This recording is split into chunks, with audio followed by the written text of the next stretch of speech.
एक बार एक जवान बेटा और एक बूढ़ा पिता एक बगीचे में टहलने के लिए गए। बूढ़े पिता ने बेटे से कहा कि अब वह थक चुका है और थोड़ी देर बैठना चाहता है। जिसके बाद पिता और बेटा पार्क के एक बेंच पर बैठ गए। तभी पिता की नज़र सामने एक पेड़ पर गई।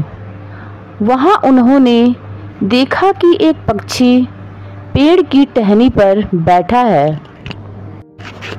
थोड़ी देर तक उस पक्षी को देखते रहने के बाद पिता ने अपने बेटे से पूछा, बेटा वह क्या है? बेटे ने पिता के प्रश्न का उत्तर देते हुए कहा, वह तोता है। कुछ मिनटों बाद पिता ने अपने बेटे से फिर से पूछा, वह क्या है? इसके बाद बेटे ने थोड़े ऊंचे स्वर से बोला, मैं आपको पहले भी बता चुका हूँ कि वह तोता है। थोड़ी देर बाद पिता ने एक बार फिर उसी प्रश्न को दोहराया और पेड़ की डाली पर बैठे पक्षी को दिखाकर पूछा कि वह क्या है। अब बेटे को गुस्सा आ गया। वह चिल्लाते हुए अपने पिता से कहने लगा, पापा क्या आपको कुछ भी समझ नहीं आ रहा या आपको कुछ सुनाई नहीं दे रहा है? मैंने आपको कितनी बार बताया कि वह तोता है, तोता है, फिर भी आप इतनी बार पूछे जा रहे हो। आखिर आपको यह जानकर करना क्या है? बेटी की बात सुन बूढ़े पिता ने बड़े ही नम्रतापूर्वक और धीमी आवाज में कहा, बेटा मालूम है जब तुम करीब 4-5 साल के थे तो तुमने यह सवाल मुझसे 25 बार पूछा था और यह सवाल पूछते वक्त तुम मुझे इतने प्यारे लग रहे थे कि मैं तुम्हारे हर सवाल पर तुम्हारे गाल पर एक किस देता और तुम्हें जवाब देते हुए कहता कि वह तोता है।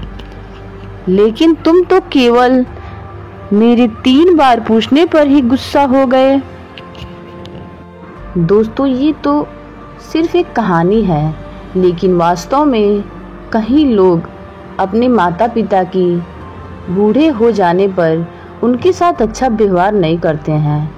उनकी छोटी छोटी गलतियों पर उन्हें चिल्लाते हैं और गुस्सा होते हैं। इस कहानी से हमें यह सीख मिलती है कि जब भी हमारे माता पिता हम पर निर्भर हों तब हमें उनके प्रति हमारी जिम्मेदारी अच्छे से निभानी है। उन्हें हमेशा हमारे प्यार की आस होती है, इसलिए उन्हें नाराज़ करने की बजाय उन्हें खुश करनी चाहिए, क्योंकि माता पिता की देखभाल ही हमारी असली जिम्मेदारी है और हमें हमारी जिम्मेदारी से कभी नहीं भागना चाहिए। दोस्तों आपको यह एक पिता का प्यार heart touching story in Hindi कैसी लगी नीचे कमेंट ज़रूर करें और कहानी पसंद आए तो अपने सभी दोस्तों के साथ भी शेयर करें और साथ ही इस YouTube चैनल को सब्सक्राइब भी ज़रूर करें। Thank you friends.